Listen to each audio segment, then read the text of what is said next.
किसान हमारे देश की अन्नदाता तो हैं ही, उसके साथ साथ वो हमारे देश की अर्थव्यवस्था में एक अहम भूमिका निभाते हैं। सूत्रों के अनुसार हमारे देश के किसान जो दिन रात मेहनत करके खेती करते हैं, वह हमारी देश की जीडीपी में 18% का योगदान करती है। वह लगभग 50% श्रमिकों को रोजगार देती है।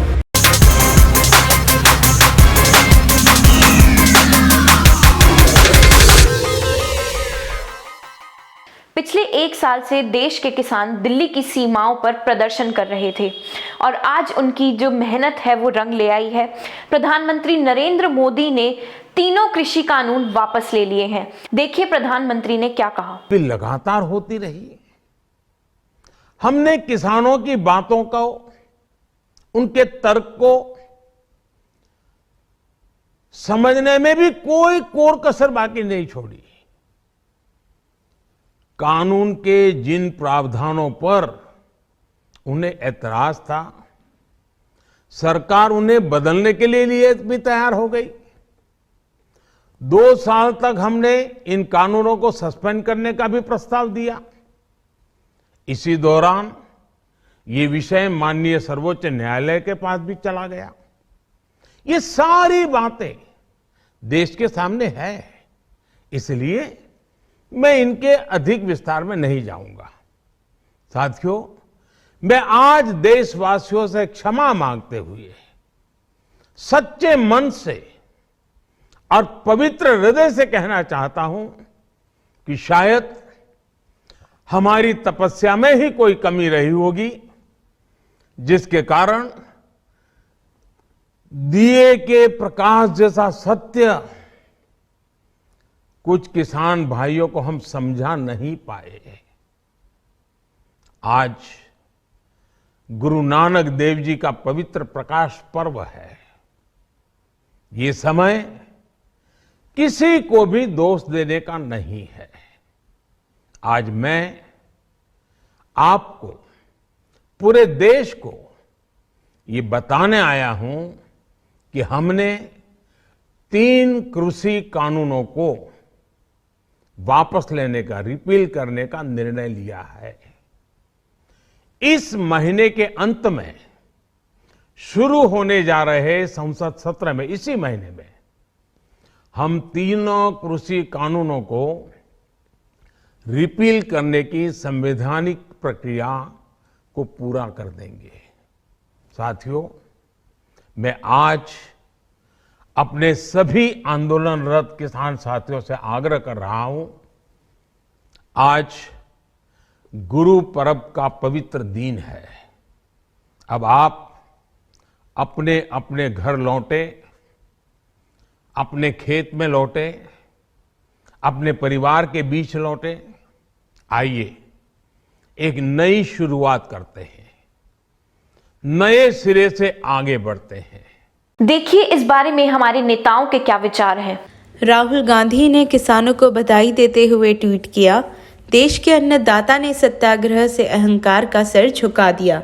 अन्याय के खिलाफ यह जीत मुबारक हो। जय हिंद का किसान। भारत के इतिहास में आज एक सुनहरा दिन है। आज का दिन भारतीय इतिहास में 15 अगस्त 26 जनवरी की तरह लिखा जाएगा। आज केंद्र सरकार को किसानों के संघर्ष के आगे झुकना पड़ा और तीनों काले कानून वापस लेने पड़े। आज सिर्फ किसानों की जीत नहीं हुई है, आज जनतंत्र की जीत हुई है। आज किसानों ने सभी सरकारों को बता दिया, जनतंत्र में सरकारों को हमेशा जनता की बात सुननी पड़ेगी। सिर्फ और सिर्फ जनता की मर्जी चलेगी। कोई भी पार्टी हो, कोई भी नेता हो, जनता के सामने आपका अहंकार नहीं चलेगा। ये एक ऐसा संघर्ष था जिसने पूरे देश को एक कर दिया। इस लड़ाई में किसानों के साथ साथ मजदूरों, युवाओं, महिलाओं, आड़तियों, दुकानदारों ने सबने हिस्सा लिया। पंजाब हो या यूपी, बंगाल हो या केरल, पूरा देश किसानों के साथ खड़ा था। देश विदेश में रहने वाले सभी भारतवासी एक हो गए और इन सब ने मिलकर आज इतिहास रचा है। जिन्होंने धर्म जाति से ऊपर उठकर एक साथ सड़क पर तीनों काले कानूनों के खिलाफ ये लड़ाई लड़ी और आखिर में केंद्र सरकार को उनके आगे झुकना पड़ा, इन सभी की आज जीत हुई है। पूरी दुनिया के इतिहास में शायद ही इससे बड़ा या इससे लंबा कोई आंदोलन हुआ होगा। इतनी शांतिपूर्वक तरीके से इतने लाखों लोगों ने संघर्ष किया, कड़ी धूप में, ठंड में, बरसात में, पीछे नहीं हटे। इस आंदोलन को तोड़ने के लिए सरकार ने, पूरे सिस्टम ने, एजेंसियों ने, पूरे के पूरे तंत्र ने न जाने क्या क्या कोशिश की। किसानों को आतंकवादी कहा, खालिस्तानी कहा, एंटी नेशनल कहा, सब तरीके से घेर के उनको, उनके हौसले को तोड़ने की कोशिश की गई। लेकिन किसानों के लिए भी आज़ादी की लड़ाई थी। आज़ादी के दीवानों की तरह किसानों ने भी कमर कस के ये लड़ाई लड़ी और जीते। किसानों के प्रबल साहस के सामने वाटर कैनन का पानी सूख गया, सरकार की लाठियां टूट गई, कीलें गल गई, लेकिन सरकार उनका आत्मविश्वास और जज्बा नहीं तोड़ पाई। आज एक बात का दुख है, बहुत दुख है, 700 से ज़्यादा हमारे किसानों ने अपनी जान गंवा दी। इसकी ज़रूरत नहीं थी, इनकी जानें बचाई जा सकती थी अगर ये कानून पहले वापस ले लिए जाते। हमारे किसान भाइयों और बहनों को इतने महीने सड़क पर बैठकर ठंड में, बरसात में, धूप में तकलीफ उठाने की ज़रूरत नहीं होती। आज 700 से ज़्यादा किसानों की जान चली गई, 700 से ज़्यादा परिवार उजड़ गए। आखिर किस लिए? इन शहीदों को मेरा नमन है, इनके परिवार को भी मेरा कोटि कोटि प्रणाम है। मैं उनकी आत्मा की शांति के लिए वाहेगुरु जी से प्रार्थना करता हूँ, उनके परिवार के सभी कष्ट दूर करें। पर आपकी कुर्बानियों को ये देश कभी नहीं भूलेगा। आज का दिन हमारे देश के बच्चों और नौजवानों के लिए एक सीख है कि अगर सही नीयत से, शांतिपूर्ण तरीके से संघर्ष करो, फिर चाहे मंजिल कितनी भी कठिन और दूर क्यों ना हो। आज देश के करोड़ों अन्नदाताओं की जीत हुई है। अन्नदाताओं की आंदोलन की बदौलत, लंबे संघर्ष की बदौलत, उनकी शहादत और कुर्बानी की बदौलत नरेंद्र मोदी जी की अहंकारी और तानाशाह सरकार को झुकना पड़ा और तीनों काला कानून वापस लेना पड़ा। ये तीनों काला कानून वापस क्यों लिया गया है? क्योंकि चुनाव दर चुनाव नरेंद्र मोदी जी की सरकार को सबक सिखा रहे थे किसान भाई, सबक सिखा रही थी इस देश की जनता, सबक सिखा रहे थे इस देश के अन्नदाता, और चुनाव में हार के डर से उन्होंने ये काला कानून वापस लिया है। मैं पूछना चाहता हूं नरेंद्र मोदी जी से, आप किस बात का इंतजार कर रहे थे? किसान भाइयों को आतंकवादी कहा गया, खालिस्तानी कहा गया, मवाली कहा गया, उनके सामने तार बिछाए गए और दुश्मन देश के नागरिक की तरह उनसे व्यवहार किया गया, उनको इस देश का दुश्मन बताया गया, तब आप मोदी जी खामोश थे और ये तीनों काला कानून वापस नहीं लिया गया। 750 किसानों ने अपनी शहादत दी, कुर्बानी दी, ये काला कानून वापस नहीं लिया गया। एक लंबे संघर्ष, आजादी के बाद सबसे बड़ा किसानों का आंदोलन, 1 साल तक किसान भाई सड़क पर रहे, ठंड हो, गर्मी हो, बरसात हो, उन्होंने तमाम यातनाएं झेली, उनके ऊपर आंसू गैस के गोले छोड़े गए, उनके ऊपर लाठियां बरसाई गई, उनका खून सड़कों पर बहाया गया और उनको कुचल कर आपके मंत्री की गाड़ी ने मार दिया। तब आप खामोश रहे।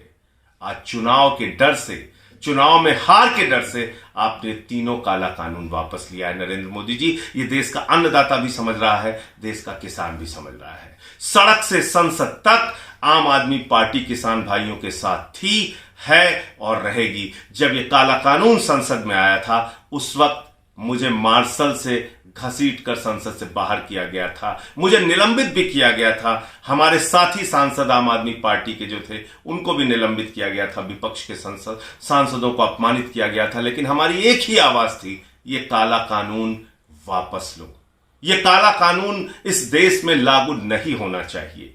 आज 1 साल के किसान आंदोलन की ये जीत है, जो ये काला कानून आपको वापस लेना पड़ा है। मैं फिर से कहना चाहता हूं, आम आदमी पार्टी के नेता अरविंद केजरीवाल जी और आम आदमी पार्टी का एक एक कार्यकर्ता आज किसान भाइयों को बधाई देता है। किसान आंदोलन में पहले दिन से केजरीवाल जी और पूरी पार्टी साथ थी, है और रहेगी। नमस्कार, मैं कृतिका और आप देख रहे हैं रिपोर्टर भारत।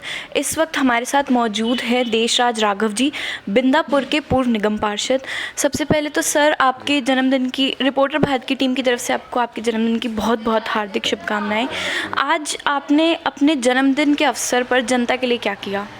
मैंने आज क्षेत्र में जाके मैंने लोगों का इतना प्यार लूटा है कि लोग खुद मेरा केक काट रहे, मुझे बुला के हर कॉलोनी के अंदर, और रात के 9 बजे तक लगभग मेरे सभी कॉलोनी के अंदर लोग केक काट रहे हैं। मुझे जितना ये प्यार दे रहे हैं उसी तरह मैं भी जनता की सेवा में लगा रहता हूँ और मैं अपना परिवार समझता हूँ बिंदापुर वार्ड को।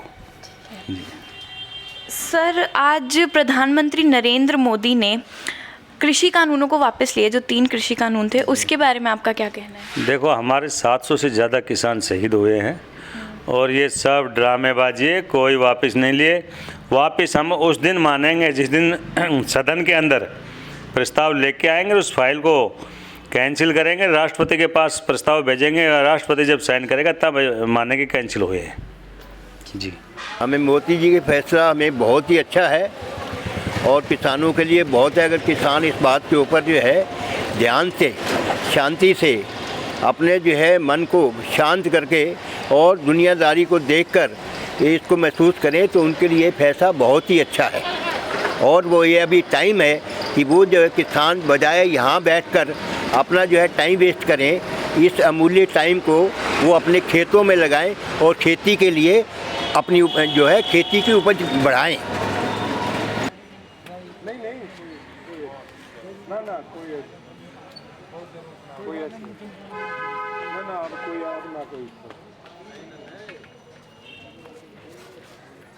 हाँ जी, मेरा नाम नरेश चंद्र वर्मा, जिला बागपत, गांव नंगला राव में रहता हूं। सर, मोदी जी के फैसले पे आपका क्या कहना है? मोदी जी का फैसला दूरगामी फैसला है, अच्छा फैसला है किसानों के हित में। लेकिन अगर ये फैसला थोड़ा सा पहले ले लिया जाता तो 500-700 किसान जो लोग बाग कह रहे हैं, मुझे नहीं पता, जो कह रहे हैं भाई 500-700 मौत हो गई, तो वे बच सकती थी। तो क्या कहते हो, आपका क्या कहना है कि ये फैसला गलत था पहले जो उन्होंने लिया था? नहीं, वो तो सरकार के काम है। देखो, उसमें हम हस्तक्षेप नहीं कर सकते। सरकार ने फैसला लिया, अच्छा लिया होगा, सरकार ने वापसी लिया, अच्छा किया होगा, वो सब सरकार का काम है, उसमें हमारा कोई मतलब व्यू नहीं है बिल्कुल भी। बागपत में खेती के मामले में किस चीज़ में ज़्यादा मशहूर है? खेती की? गन्ना हमारे बागपत बेल्ट में गन्ना किसान ज़्यादा है, गन्ना की पैदावार अच्छी होती है। गन्ने से आपको कितना फ़ायदा होता है और गन्ना आपका सही रेट जा रहा है या उस पे? हाँ, रेट अच्छा जा रहा है और गन्ने से ये है कि साल भर की फसल का पैसा एकदम हाथ में आ जाता है। जो लोग बाग 2 पैसे कहीं से उधार उठाते हैं उनका पेमेंट कर लेते हैं, आगे अपनी जिंदगी अपने तरीके से ज़िंदगी जीते हैं। ऐसा जी, मेरा पहली बात तो मेरा नाम कालूराम सूर्यान है और मैं जीवन पार्क में ही रहता हूँ। यूपी में मेरा निवास स्थान था, यहाँ आ गया। अच्छा जी, अब आगे रही मोदी जी की बात। मैं किसान का बेटा हूँ और मोदी जी ने जो फैसला लिया बहुत ही अच्छा लिया है आज के दिन देखते हुए, हालात देखते हुए, और इससे अच्छा और क्या हो फैसला होगा किसानों के हक में, बहुत अच्छा हुआ। तो क्या ये कानून गलत था? हाँ जी, कुछ कानून तो गलत होते ही हैं, कुछ सही भी होते हैं, पर जब वे अड़ गए, अड़ने के ऊपर जो फैसला लिया, आगे कोई कार्रवाई दुश्मनी ना निकल जाए, इसलिए जो फैसला अच्छा किया, आगे चलता रहेगा जो भी कुछ होगा। वीडियो को लाइक और शेयर करना ना भूलें और हमारी नई अपडेट्स पाने के लिए चैनल को सब्सक्राइब जरूर करें। अपने क्षेत्र में हो रही किसी भी समस्या को लेकर आप हमें नीचे दिए गए नंबर पर संपर्क कर सकते हैं।